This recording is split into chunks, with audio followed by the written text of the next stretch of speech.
আল্লাহ পাক ন্যায় বিচারকও বটে। কথা কি বুঝতে পারছেন? আল্লাহ পাক শুধু রহমানুর রহিম নন যে সব মাফ করে দিব, একই সাথে শাদীদুল ইকাব, কঠোর শাস্তিদাতাও বটে। এবং আল্লাহ পাকের ন্যায় বিচার, ইনসাফটা সবচেয়ে উপরে। আল্লাহ পাক ইনসাফ করবেন, ইনসাফ করবেন। রহমানুর রহিম কোন অর্থে? আল্লাহ পাক চান যে তার বান্দারা জান্নাতে যাক, এবং তার জন্য আল্লাহ পাক নবী রাসূল পাঠিয়েছেন, আসমানি কিতাব পাঠান, মানুষকে খাওয়ান, পড়ান, হেদায়েত দেন, ভালো মন্দ বোঝান, বিবেক দেন, সবকিছু দেন। রহমানুর রহিম ছাড়া কোনো সত্তা এমন করতে পারে?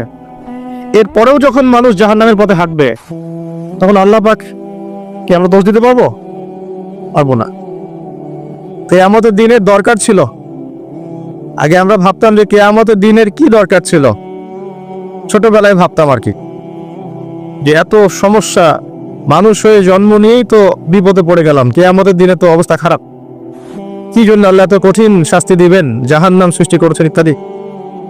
সত্যিকার অর্থে কিয়ামতের দিন না থাকলে কোন জালেমের বিচার হতো না, যাদের বিচার দুনিয়া হয়নি। কথা কি বুঝতে পারছেন?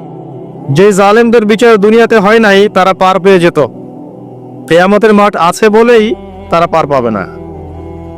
আর যে মাজলুমরা দুনিয়াতে কেঁদেছে, দুনিয়াতে কষ্ট সহ্য করেছে, সাফার করেছে, তাদের জন্য সুসংবাদ কিয়ামতের মাঠ, তারা সেখানে প্রতিদান পাবে ইনশাআল্লাহ।